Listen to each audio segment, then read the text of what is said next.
Hi everyone, I'm Lady Teddy. I will be reading to you guys from Magium, which is a text-based choose-your-own-adventure story app that is free, and it is on both Android and iOS, so it's really good. There's a lot of different paths that you can take throughout the story, so I highly recommend you download it for yourself if you're interested in the story. Currently we are doing a smart, good playthrough, and we are on book 2, starting chapter 9, I believe. I know that a lot of people like to just relax or fall asleep to this, so there's no pressure to participate. If we get to a choice and it is a good or a smart decision, I will generally make the decision for us, but if it is not good or smart, then I will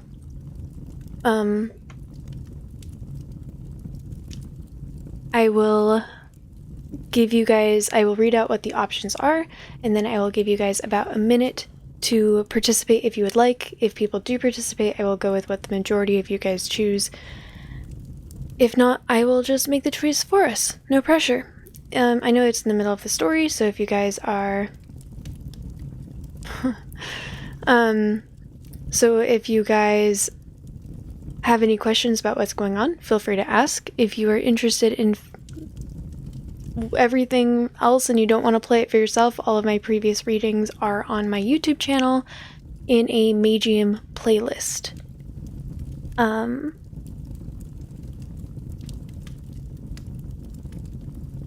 Yeah, I think that's the end of my spiel. It's been a while since I've read, so it might take me a minute to get back into the habit of it. So I will...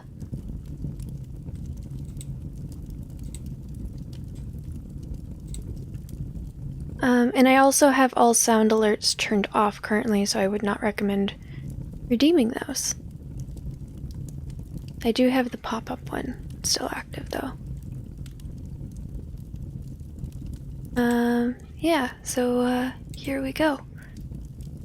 Starting chapter 9, you guys have decided to lock into Melindra as the love interest, because when she crawled into the tent to just sleep, and then when he was like, you can't just sleep in here, it's weird, she was like, oh, so like you want to have sex then? And then we decided yes, so they had sex and she used her magic Viagra and they fucked for like 8 hours. And now it is morning. They had a sound barrier. He wanted to keep it secret, but he didn't realize there was a sound barrier, so everyone was awake, and they have just walked out to the tent where everyone is there to see that they are leaving the tent. Obviously, like, it's obvious what just happened. They just fucked for 8 hours.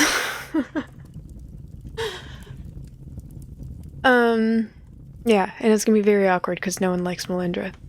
She's kind of a bitch. He doesn't even really like Melindra.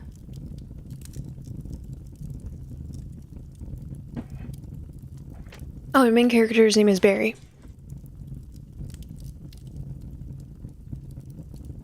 Barry, Kate says with a dark look on her face. What is Melindra doing inside your tent? Crap. I didn't think that they'd all be awake already. Everyone is looking at us, and Layla can tell from the flow of my aura if I'm lying or not. I need to choose my words carefully. You see, I say, as I try to see Layla's reaction with the tail of my eye. Melindra forgot to pack her tent, and she asked if she could sleep with me for tonight. And you just let her sleep with you? Kate asks me suspiciously. Just like that?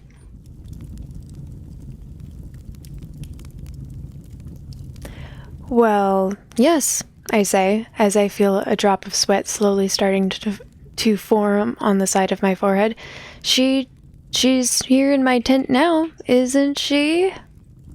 Layla is looking straight at me without reacting in any way. Does she know that I'm bluffing? If so, then is she planning to let me off the hook, or is she going to rat me out later? I don't get to ponder any more on my question because I'm because only a moment later, Melindra grabs me by the arm with both of her hands from behind, and she pushes herself into me just like she did yesterday. "Darling," Melindra says in a mocking tone, and with a fake sad look in her eyes. "Why aren't you telling them about what happened last night? Did our night together mean nothing to you?" "Barry, what is she talking about?" Kate says, with the same dark look in her eyes as before. "Sleeping," I tell her, as I begin to pinch one of Melindra's arms very hard with my fingers. "She is talking about sleeping." "Why must you be so cold with me, my love?" Melindra tells me. "Did you already forget that you're the one that kept me up all night until it was morning?" "He kept you up all night?" Hadrick starts to say, but then his words suddenly turn into an uncontrollable wheezing laughter. "All night long." Araka. Oh, all night long. Araka says as she begins to laugh as well. "I've heard enough," Kate says as she storms away from us while Hadrick and Araka are still laughing in unison. Don't even know what a visual novel was till just now. This is cool as fuck. This isn't a visual novel, actually. This is a text-based adventure game. Visual novels actually like are visual. This is just text-based. But it is choose your own adventure, which I think is super cool. Ugh. Darren says, while shaking his head in disapproval, "Listen, I'm not going to judge, but try at least to dismantle your tent and eat your breakfast within the hour. We're not planning to stay here much longer. And Melindra, maybe next time you could just ask me or Hadrick for a spare tent instead of barging into people's tents in the middle of the night. Just a suggestion." "I'll keep that in mind," Melindra says with a smile. "All right, let's get going, Hadrick, Flower," Darren says as he heads towards his own tent. "All night long," Hadrick says with a tear in his eye while still trying to contain his laughter. "Oh boy, what a way to start the morning. Thanks for the laugh, Barry. It was greatly appreciated." "Anytime," I say in a dry tone, and then Hadrick, Layla, and Flower move away from me, as Flower takes one last look towards me with a worried expression on her face. "Well, that was fun," Melindra says. "Now, what's for breakfast? I'm starving." "Are you serious?" I tell her. "Are you just going to brush off what happened?" "What do you mean?" Melindra asks, looking genuinely curious. "What happened?" "You ratted me out in front of everyone. That's what happened," I say. "Why did you even need to say all that stuff? What was your purpose?" "Oh, I did it because I found their reactions to be amusing," Melindra says. "Especially the reaction of the Ice Mage."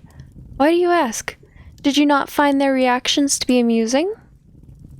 As I look in Melindra's eyes, I suddenly realize that she is in fact not mocking me, and she's asking me this question in a completely sincere manner. Okay, maybe it was a little funny, but that's besides the point. No, I did not find their reactions to be amusing at all. Alright, I feel like Good Smart could do either of these. If there's anyone that would like to participate, now is your chance. I will give you guys about a minute to help me decide which of these choices to make. If no one says anything, then I will make the decision for us.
Okay, so I will go with well, I personally did find it amusing. I don't think my character did find it amusing, but I found it amusing, so. Okay, maybe it was a little funny, but that's besides the point. But why is it besides the point? Melindra says. You need to live in the moment, Barry. It's these little things that make life a joy to live. Okay, so your friends got a little upset with you, so what? They'll get over it soon enough. Well, most of them will. The Ice Mage probably won't get over it very soon, but hey, I'm not the one who agreed to have sex with the woman she hates after finding out that she had feelings for me. Kate does not have feelings for me, I say. Like I said, Barry, Melindra says, whatever helps you sleep at night. Now, seriously, do you have any good food with you, or should I take out some of mine? Because I've got some salted cheese and some beef jerky in my backpack, but I'm in the mood for a more diverse meal. You know what I mean? Oh, we could ask the little girl, the one with the banshee. Flower, yeah, that was her name. She told me that she can conjure food out of thin air like Eden and the fox. Hold on, I'll bring her here. She's the only one who doesn't hate me in this group, so I think it should be alright if I go by myself. Wait, I tell her as I grab her by the arm. We're not done here. Not done with what? Melindra says, with a look of genuine curiosity again. What do you mean with what? I say. Don't you understand what the problem is here? Don't you see that by acting the way you do, you'll only keep making people into your enemies?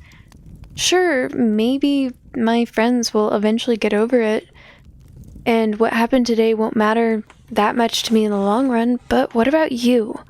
Why must you insist on pushing everyone's buttons with every action that you take? Why can't you just act normally so people will be at least somewhat friendly with you?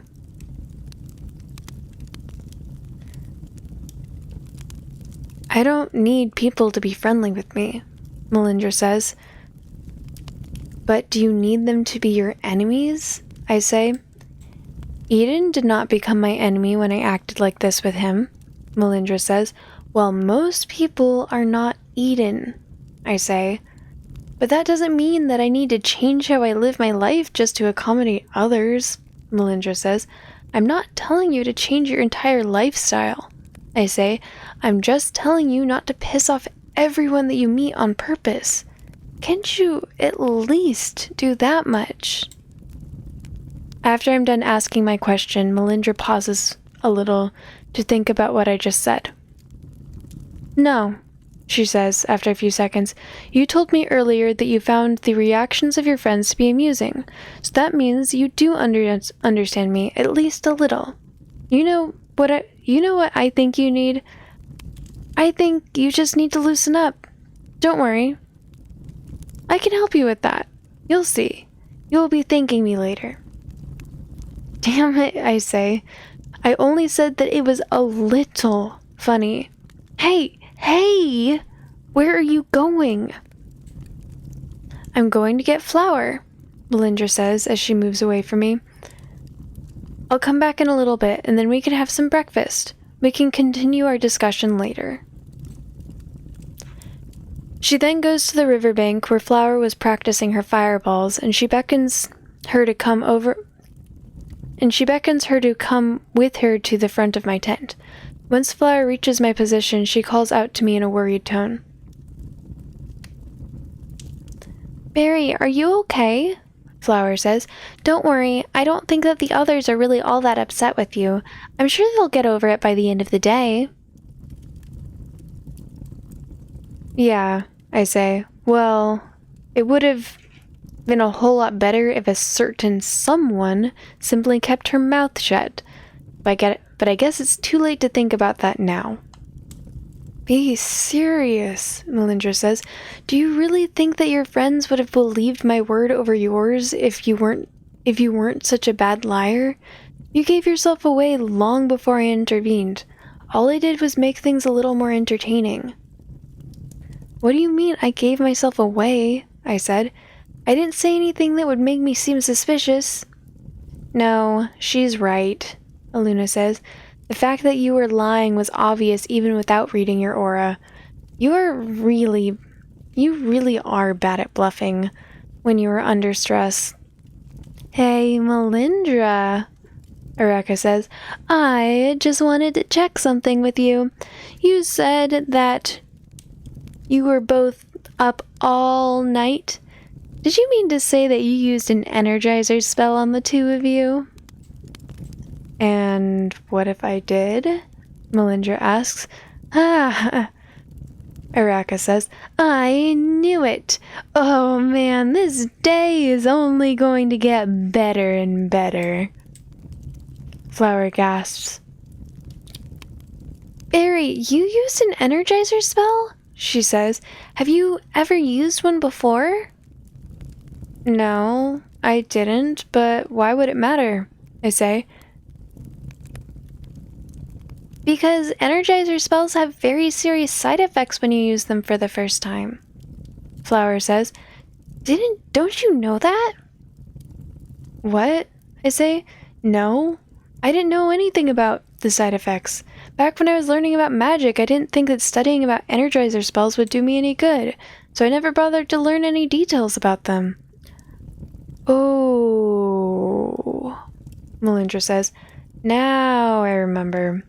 I did have some nasty headaches and a strong feeling of nausea the first time I used this spell. It's been hundreds of years since then, so I've completely forgotten about it. You've got to be kidding me, I say. And what about all those other men you used this energizer spell on? Did you seriously not notice that they had headaches all day after spending the night with you? Oh, Melindra says. Well, I never really stuck around long enough to see the side effects kick off before.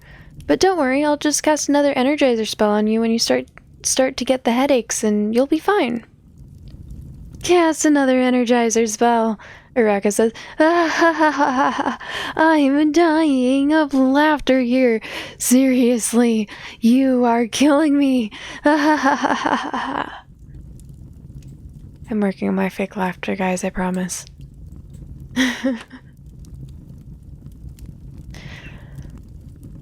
Barry, you can't let her cast another energizer spell on you, Flower says with a panicked look in her eyes, especially after spending a whole night without sleep. That will only make the side effects even worse after the second spell wears off.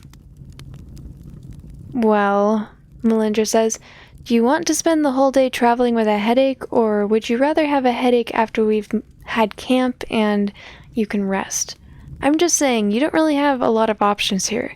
It's not like a little headache is going to be the end of the world when you're safe in your camp and don't need to be constantly alert to your surroundings. Ask her to cast a second energizing spell on me after the side effects kick in. Ask her to not cast a second energizing spell on me. I feel like the smart option would be to not do it. I haven't actually done this version of a playthrough, so yeah. If there's anyone that would like to participate and help me decide whether to use the energizing spell or not, now is your chance. Otherwise, I will make the decision in about a minute.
Okay, I feel like that's been about a minute.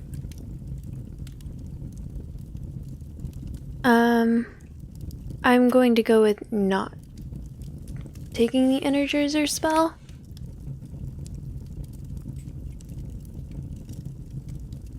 I think I'd rather tough it out than risk making things even worse for myself, I say. Suit yourself, Melindra says.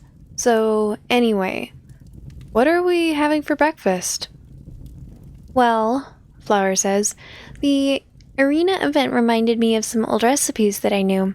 I don't know if any of you have had the opportunity to eat trampler stew or archer porcupine pie in the past, but they're both very rare dishes, normally suited only for kings.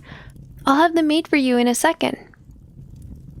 We spend the next 20 minutes or so savoring our meals, and while we're eating, I can't help but notice the fact that the sky is particularly dark today, without even the smallest glimpse of sun being visible through the clouds covering it. There's going to be a storm coming soon. I can feel it. Once we're done with the food, Melindra and I begin to dismantle my tent while Flower goes to see what the others are doing. Hold on, let me get my backpack out first, Melindra tells me as she goes inside the tent. Oh, right, I say. Your backpack was in there too. When did you manage to sneak that in, anyway? I flew it over you with my wind magic while you were still asleep, Melindra says as she pulls her backpack out of the tent. Okay, I'm done. Let's get to work. We both spend the next few minutes dismantling the tent, and once we're done, I go to give Hadrick his tent back, while the others are preparing for our departure. Kate still looks upset, but Darren looks like he might have already gotten over what happened earlier this morning. Once we're all ready to go, Melindra takes the lead, and we all begin to follow her as we walk along the river's bank, just like yesterday. Not long after we start walking, Hadrick pulls me over to the back of the group so he can have a short conversation with me in private. So, listen, Barry, he says as we both slowly follow the group from a distance.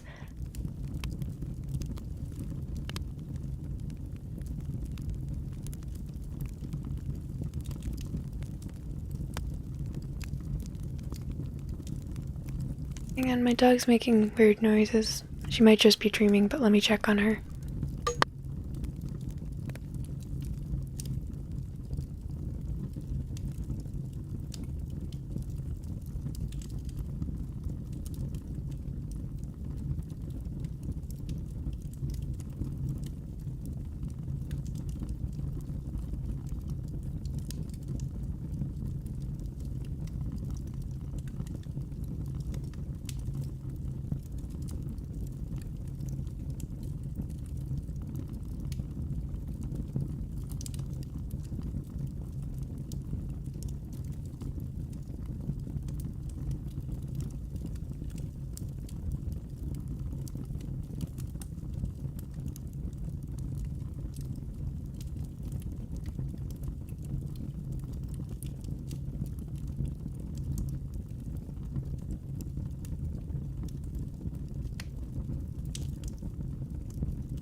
Okay, I think she was just dreaming.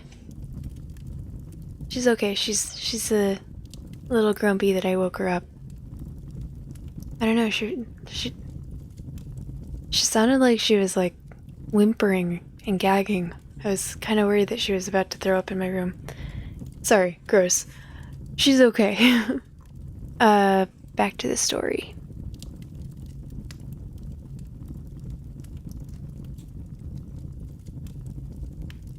As we both begin to slowly follow the group from a distance. I know that I laughed in your face this morning and everything, but I just wanted to tell you that I wasn't trying to make fun of you. I'm actually quite impressed. I mean, you know full well what it would mean what it would mean to do what you did considering how many people dislike Melindra in our group.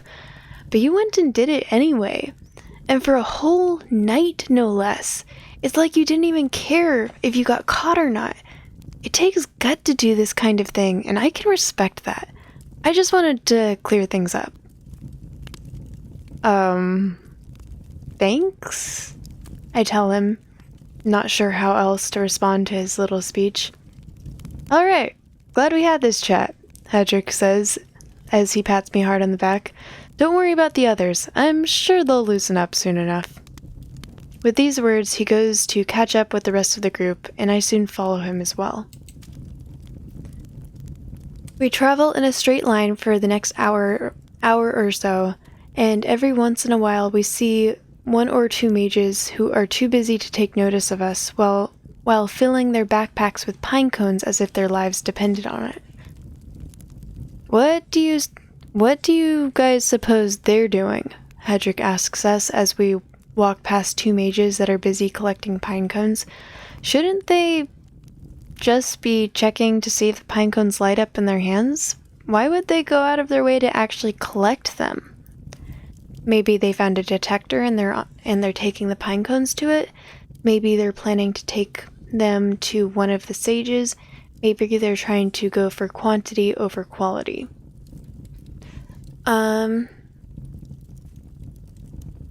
Barry doesn't have enough information to know one way or another. I think I remember the answer, so I'll go with that one. But if there's anyone that would like to help me decide now is your chance. Otherwise, I will make the decision in about a minute.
Okay.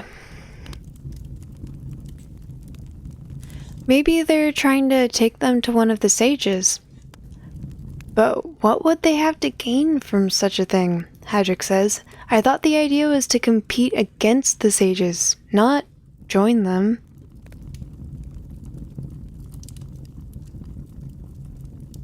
Uh, 1D1EG01. Hello, welcome in. Thank you for the first time chat. Thank you for the follow. How are you doing today?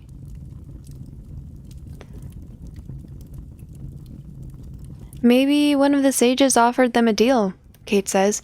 Like, say, for instance, that the first mage to provide the sage with the right cone will get to join his team and proceed to the next round.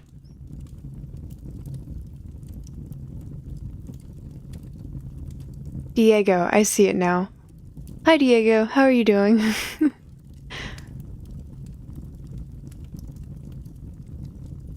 Well, whatever the reason, Darren says, there's at least one thing we can be certain of, and it's the fact that in some way or another, these people managed to figure out the fact that they can't make the pine cones light up by themselves. But they still don't know that the pine cones can only be found in the sacred forests, Melindra says. Otherwise, they wouldn't be wasting their time around these parts. As long as they don't know this crucial piece of information, they still have a long way to go before they can complete their objective. I'm glad you were so good. And I'm doing well as well. Just reading aloud to y'all after finishing a Skyrim stream.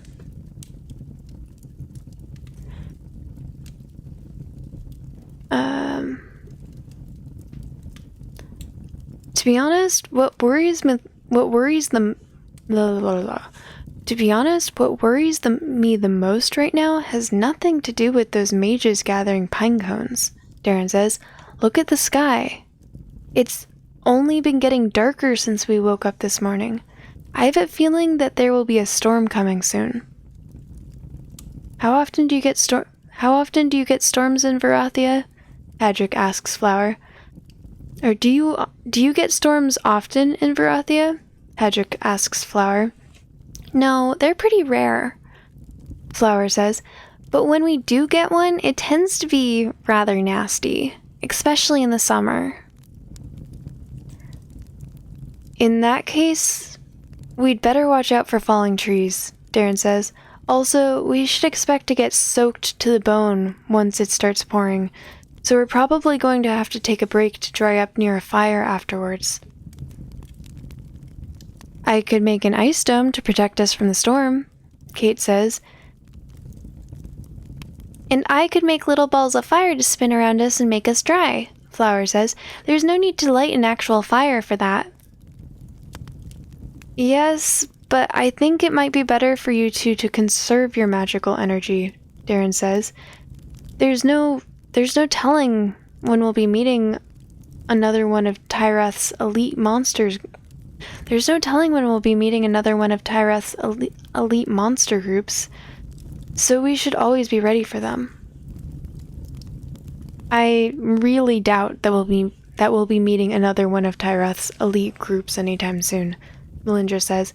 It's not like they grow on trees or anything. He can't afford to send all his finest warriors after just one group of mages. By the time we'll be seeing them again, we're probably already going to... Whoa.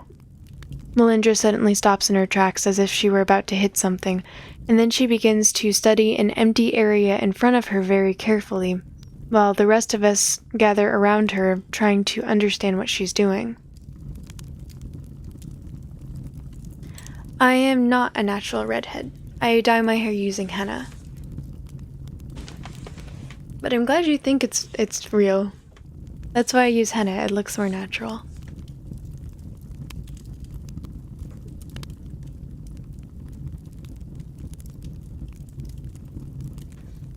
Are you seeing something there? Hadric says, confused as he tries to touch the empty area with one of his hands. No, don't touch it, Melindra shouts as she continues to inspect the area. I still don't know what the spell actually does yet. I'm glad you thought it was real. I am a, dark blonde. It's pretty much the same color as my eyebrows. I thought about trying to dye my eyebrows as well, but if it looked weird, that would suck.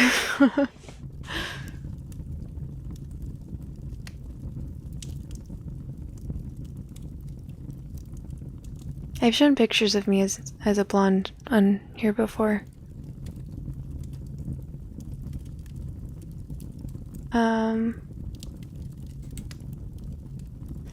A spell?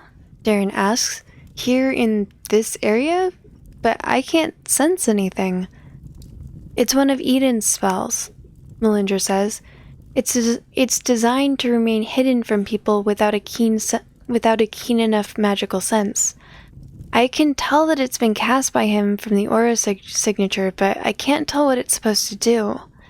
It must be some sort of spell that he designed himself, although I'm not familiar with it. Oh, yeah. I remember seeing this spell in plenty of other places in the past week, Eureka says. Eden must have been casting it all over the continent since he came back here, and he's probably still doing it as we speak. Casting complicated spells like these takes a lot of time and concentration. But what does it do? Kate asks. How should I know that? Eureka says. It's not like I'm some spell researcher. I can't tell what a spell as complex as this one does just by looking at it. But there's one thing that I can tell for sure, and it's that the spell is waiting to get triggered by something. Whatever that is. Could this have anything to do with that calamity that Eden spoke of? Hadrick asks. Or maybe the Lasathi? Maybe they're all bombs and they're meant to explode when they detect a Lasathi nearby. When she hears this, Layla suddenly takes a few steps back from the area that Melindra is inspecting. I mean, Hadrick says, I'd say it's pretty clear by now that Eden and the Lasathi aren't exactly best buddies. He told Barry to deliver that threatening message to them, but from what I can understand, he's killed a bunch of them in the still winter, so it's not like he'd need any special reason to kill more of them now. What are you babbling about? Melindra says as she's still concentrating on analyzing the hidden spell. Eden never killed any Lasathi during the still winter. He took their side. He did what? Patrick asks. Oh, Melindra says, as she suddenly realizes what she's done. I don't think I should have told you that. Wait, so Eden fought against the Stillwaters in the still winter? Darren says. Oh, yeah, he killed plenty of them during that time. Araka says, almost as much as me. What do you mean? Kate asks. Weren't you the leader of the Still Winters during the Still Winter War? Oh, no, Araka says. Therius was their leader. I was just fused with him, and the two of us weren't exactly friends. We tried to take over the body from each other constantly. But the most hilarious thing happened when he had to go to sleep for the first time. There was no way for him to stop me from taking over his body anymore, so I wreaked havoc all throughout his camp. Those idiots tried to kill me along with him, but I squashed them like bugs. I still left half of them alive, though, so that I could play some fun games with them. You should have seen Therius's face when he woke up to see the dead bodies of his friends. And the funniest part was that none of his friends would ever follow him of their own free will after that, so he had to lead them through fear and intimidation from that moment onwards. Oh man, those were the days. But what triggered the Still Winter? Kate asks. Why were the Lasathi and the Still Winters at war with each other? And why wasn't Eden on the side of the Still Waters? Do you seriously think that I was paying attention? Eureka says. I only just told you that I massacred half of my own army in one night. It's not like I cared to hear their reasons for going to war. And I'm guessing that Melindra won't be revealing this information to us either. Darren says. I've said too much already, Melindra says. I've promised Eden long ago that I wouldn't give anyone any important details about the Still Winter, and I intend to stick to that promise. Right, Darren says. Anyway, since I can't really tell what this spell is supposed to do, I recommend avoiding it for now, Melindra says. There's no telling what could trigger it, so we shouldn't take any unnecessary risks. Come on, let's move. For the next few hours or so, we kept following Melindra as she led us away from the river and through the thick of the forest once more. As time passed, the wind that was only a small breeze this morning began to slowly intensify, while the sky was still dark as ever. We spent most of these hours listening to some of Hadrick's and Darren's stories from their various adventures, and not much else, although one thing I've noticed was that Melindra and Flower often seemed to be more preoccupied with their own discussions rather than paying attention to our group chats. For some odd reason, the more these two talked with each other, the more things they found that they had in common, which only sparked new topics of conversation between them that never seemed to end. Once it got past noon, we decided to take a small break to eat some lunch. This time around, we didn't ask Flower to make any food, so she could preserve her magical energy in case of an attack. Since I wasn't particularly hungry, I sat myself down on a tree stump and I pulled a pack of biscuits out of my backpack to serve as a little afternoon snack. Barry, I thought you had some food with you, Flower says when she sees me opening up the pack of biscuits. If you've only got those biscuits to eat, then I could make some proper lunch for you with magic. It's not that big of a problem. No, I've got plenty of food with me, I say. It's just that I'm not very hungry right now.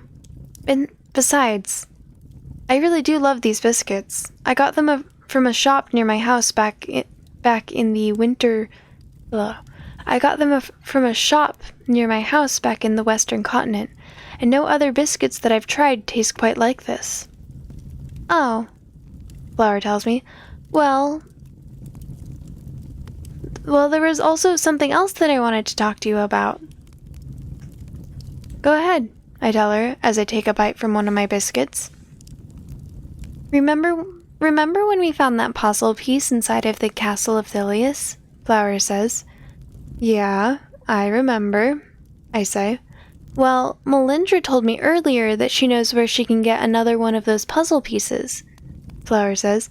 She said that she had a puzzle piece herself a few hundred years ago, but she didn't feel like wasting time looking for the others, so she eventually threw it away. But she knows where she took it from. She found it in an abandoned building in one of the poorer districts of Allendor. I see, I say. Anyway, Flower continues, so when Darren overheard our discussion, he said that you guys also found a puzzle piece in the ruins where we first met, and that you're the one holding on to it. Would you mind giving it to me, or are you also trying to collect all of the pieces? I'd rather hold on to it if you don't mind. You can have it if you want.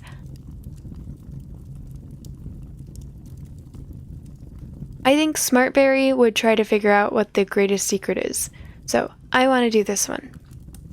If someone could convince me, like give me a good reason not to do this one, now is your chance.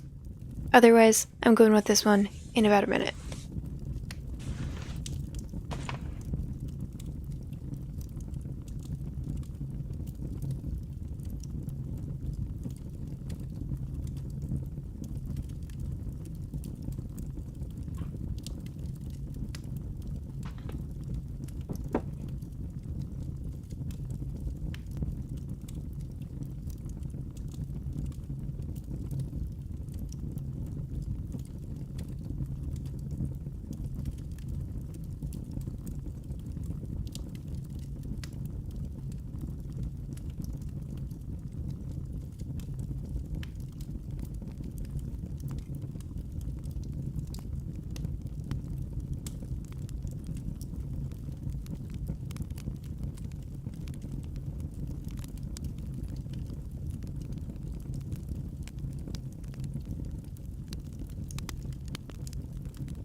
It is 2:05 a.m. here.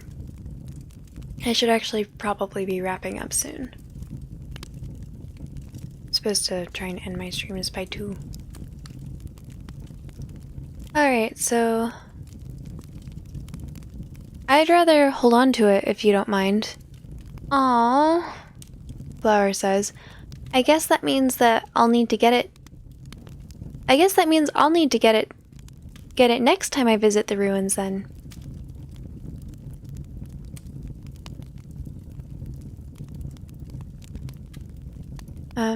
She pauses. Okay, well, that's all I wanted to ask you, Berry. Flower says, enjoy your biscuits. I take a bite from one biscuit, and with my free hand I do a military salute as Flower turns around and she heads towards the others. I continue to eat for a few minutes, and once I'm done, I pull up my backpack and I place the pack of biscuits back inside. Before deciding whether I should be taking my notebook out of my backpack to read some more, I take a quick look towards the others, and I see what each of them is doing. Kate is currently eating alone while sitting on the grass with her back against the tree. Meanwhile, Layla seems to have been coaxed by Hadrick and Darren to act as referee in a rock-throwing contest between them. As with most contests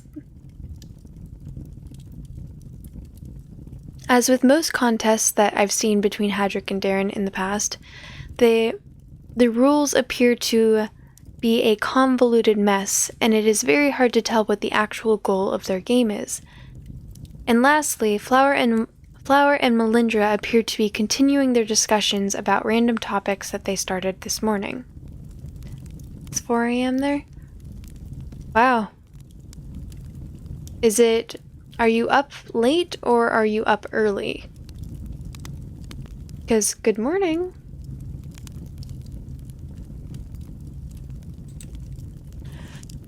I wonder if Kate is still upset with me over what happened last night. Maybe I should go talk to her. Yeah, I should definitely go talk to her. I leave my backpack next to the tree stump, and I head over to Kate, who is still eating her lunch by herself.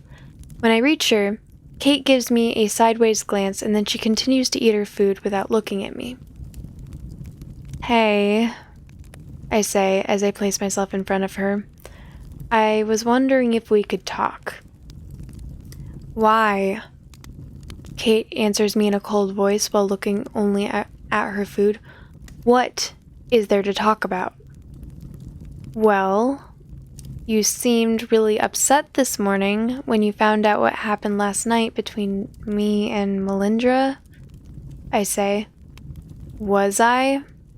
Kate says with the same cold voice. I don't remember. She takes another bite from her salted cheese without making eye contact with me. Yes, you were, I say, and still are. Listen, I didn't mean to upset you. Well, maybe you should have thought of that before sharing a bed with the enemy, Kate says. Melindra is not our enemy, I tell her. She's a Stillwater, Kate says, and a friend of Eden. All she's done since she joined our group is to withhold important information from us and to not offer any help whatsoever, even when we're fighting for our lives. What could have been going through your head when you chose to sleep with her? Look, I know that you don't like Melindra, but I'm done talking about this, Kate says, as she suddenly gets up from the ground and she begins to head towards the area where there are no members of our group. Wait, where are you going? I ask her.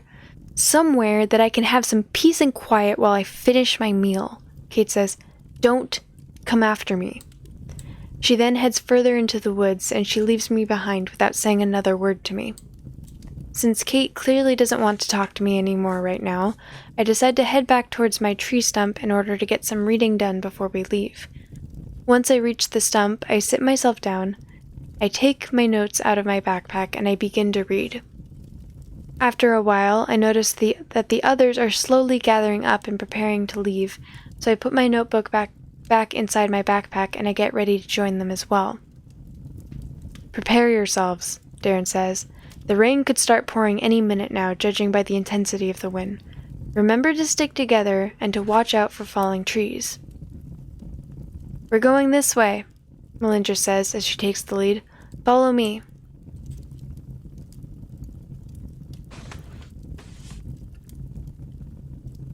Not long after we start traveling again, I suddenly feel an intense feeling of fatigue and a strong headache that almost makes me drop to one knee. As if the headache alone wasn't enough, a feeling of nausea is also beginning to slowly creep up on me, while I'm keeping my eyes closed trying to ignore the pain. Barry? Darren asks. What's wrong? I'm having a bit of a headache, I say, trying to keep my voice as calm as possible. Oh, the energizer spell must have run out, Melindra says. I guess that means mine will run out too soon enough. She then quickly utters an incantation and she waves her hand around as she casts a second energizer spell on herself. What energizer spell? Darren says, but he interrupts himself when he understands what's going on. Oh, you're talking about what happened last night, aren't you? And let me guess, Barry's never used an energizer spell before, so he's experiencing the worst kind of side effects. Am I correct? Yep, Melindra says, but this should all get solved if I cast another energizer spell on him. No, I tell her. I don't want you to cast a second energizer spell on me. Darren, you wouldn't by any chance happen to have some spell that heals headaches and nausea, would you?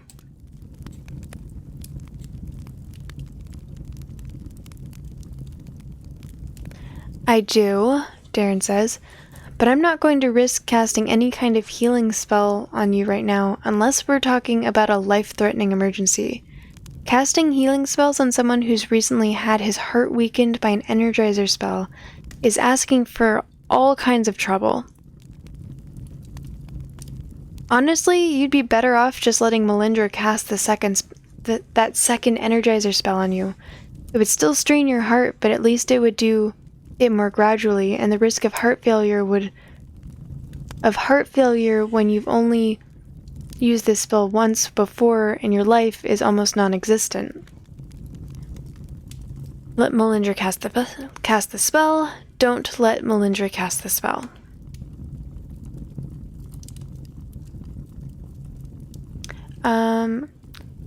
Well, again, I haven't taken this path before, so I don't know.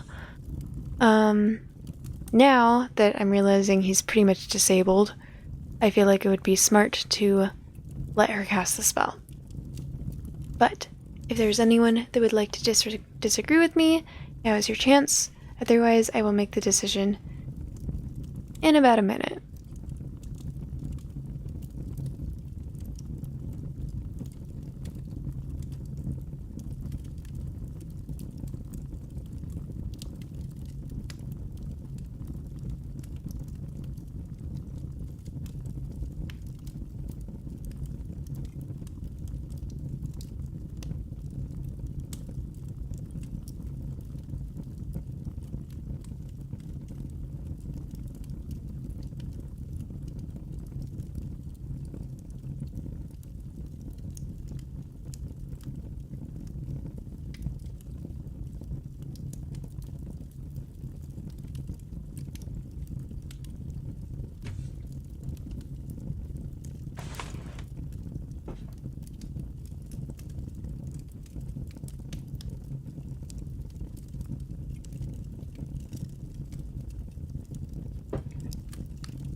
What's my favorite music and singer?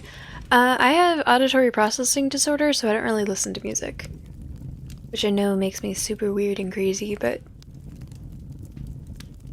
yeah. There's certain songs that have emotional relevance to me because of friends and stuff, or there's songs that I think are funny, like Garfunkel and Oates. I enjoy because they're entertaining, but for the most part I don't really listen to music. Okay, I'll let her cast the spell. I guess I have no other choice, I say. Melindra, whenever you're ready. Upon hearing my words, Melindra gets close to me and she says an incantation while pointing her hands towards me. As soon as she's done, I can feel my headache going away, along with my nausea and my feeling of fatigue.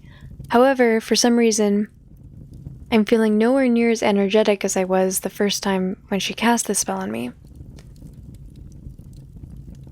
Is it just me, or does the spell have less of an effect this time around? I ask Melindra. Well, that is to be expected when you cast an energizing spell twice in a row, Melindra says. Not only does it have less of an effect, but it lasts for a shorter amount of time. It should, however, hold you at least until we make camp. Alright, Darren says. Well, in that case, let's press forward. And with a little luck, the storm won't be as bad as Flower said it would be, and we'll get to continue our travel normally without getting delayed. We follow Melindra for half an hour or so, and during this time the wind intensifies considerably. After a while, we start seeing lightning, and shortly afterwards we get to experience a downpour of rain of the likes we've never seen before.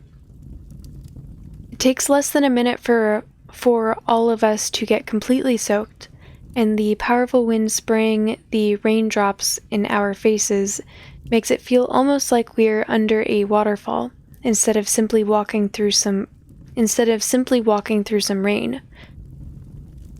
As we move forward, the wind starts to blow even harder, and now it really does look like the trees are about to be pulled from their roots.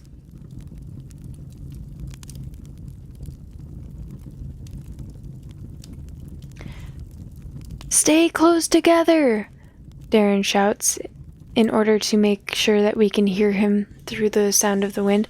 And watch out for lightning! We should always be careful to have tall trees surrounding us so the lightning should strike them instead of us. Make sure to avoid flying at all costs. Come on, keep moving. As we advance through the storm, the wind finally manages to blow a few trees out of the roots, but we all manage to avoid sustaining any injuries by being alert and paying attention to our surroundings. We keep pressing forward for another 20 minutes, but the storm doesn't look like it will be stopping anytime soon. In fact, it's been getting worse by the minute. Every time we hear thunder, it almost feels as if someone set off a powerful explosion in our vicinity. The wind is now almost powerful enough to push us back while we're walking, and the number of raindrops has greatly increased as well. Will this storm ever end? I feel like this is a good stopping point. So I'm going to stop here. Plus, I'm clearly getting kind of spacey.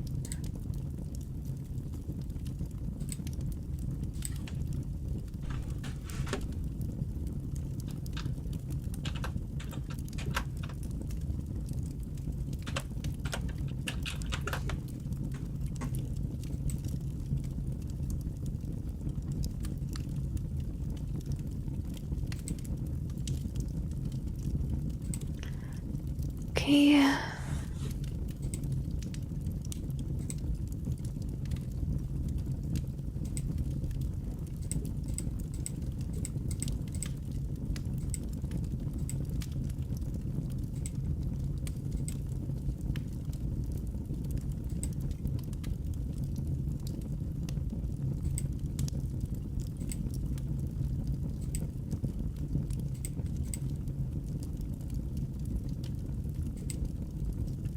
Okay, well, I hope that you guys enjoyed that.